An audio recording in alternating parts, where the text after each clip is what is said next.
Hello friend, welcome back my new video. आप देख रहे हैं टेक्निकल फिक्स चैनल। आज हम इस वीडियो में सीखने वाले हैं कि हम किस तरह से गूगल ड्राइव को अपने कंप्यूटर में लोकल ड्राइव के तौर पर इस्तेमाल कर सकते हैं। अगर आप अपने कंप्यूटर में एक्स्ट्रा स्पेस चाहते हैं और आपके पास एक अच्छा इंटरनेट है तो आप गूगल ड्राइव को अपने कंप्यूटर में लोकल ड्राइव के तौर पर इस्तेमाल कर सकते हैं। तो चलिए स्टार्ट करते हैं कि हम किस तरह से गूगल ड्राइव को अपने कंप्यूटर में लोकल ड्राइव बना सकते हैं। सबसे पहले आपने कोई भी एक वेब ब्राउज़र ओपन कर लेना है। जैसे कि मैं यहाँ पर गूगल क्रोम को ओपन करता हूँ। आपने कोई भी वेब ब्राउज़र ओपन करने के बाद यहाँ पर सर्च करना है download Google drive. Download Google drive को आपने सर्च करने के बाद आपने सबसे ऊपर पर लिंक google.com यहाँ पर आपको नज़र आ जाएगा। डाउनलोड गूगल ड्राइव को आपने यहाँ से ओपन कर लेना है।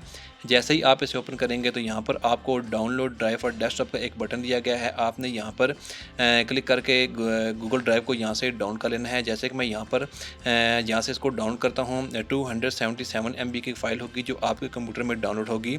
तो मैं आपने सबसे पहले इसको यहाँ डाउन कर लेना है। डाउन करने के बाद जैसे कि मेरे कंप्यूटर में डाउन हो चुकी है, आपने डाउन करने के बाद इसको इंस्टॉल कर लेना है। मैं यहाँ पर ब्राउज़र को मिनिमाइज़ करके इसको इंस्टॉल कर लूँगा। यहाँ पर आपने add an application shortcut to your desktop पर सेलेक्ट करना है और इसके बाद यहाँ पर नीचे इंस्टॉल बटन क्लिक करके गूगल ड्राइव को अपने कंप्यूटर में इंस्टॉल कर लेना है। इंस्टॉल कर लेने के बाद मैं आपको नेक्स्ट सेटिंग बताता हूँ कि आपने किस तरह से इसकी सेटिंग करनी है। आप देख सकते हैं यहाँ पर गूगल ड्राइव जो है वो मेरे कंप्यूटर में इंस्टॉल हो गई है। इसके बाद आपने यहाँ से sign in through your browser पर क्लिक करना है और अपने गूगल अकाउंट को लॉगिन करना है। जैसे कि मैं यहाँ पर sign in through your browser पर क्लिक करूंगा तो यहाँ पर मेरा कोई भी एक डिफ़ॉल्ट वेब ब्राउज़र ओपन हो जाएगा। आपने यहाँ से गूगल अकाउंट को लॉगिन कर लेना है। मेरा पहले से लॉगिन है तो इसलिए मैं यहाँ पर इसे कनेक्ट कर लूँगा। आप देख सकते हैं कि यहाँ पर कनेक्ट हो गया है।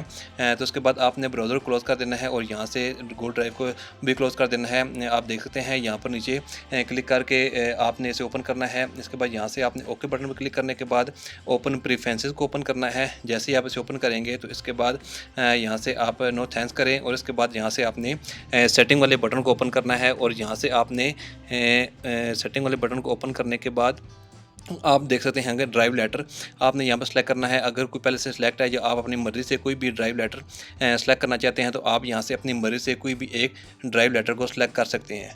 जैसे कि मैं यहाँ पर एक ड्राइव लेटर M को सिलेक्ट करता हूँ। सिलेक्ट करने के बाद आपने यहाँ से सेव करना है और रीस्टार्ट नाउ पर क्लिक करना है।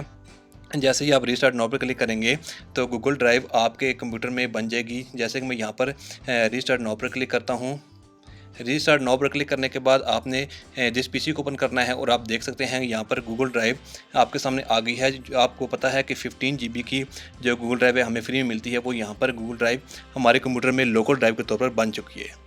तो आप यहाँ पर अपना पर्सनल डेटा को बहुत आसानी से महफूज कर सकते हैं। तो आप इस तरह से अपने कंप्यूटर में गूगल ड्राइव को एक्स्ट्रा स्पेस के तौर पर इस्तेमाल कर सकते हैं। तो बहुत शुक्रिया आपका मेरी वीडियो देखने के लिए।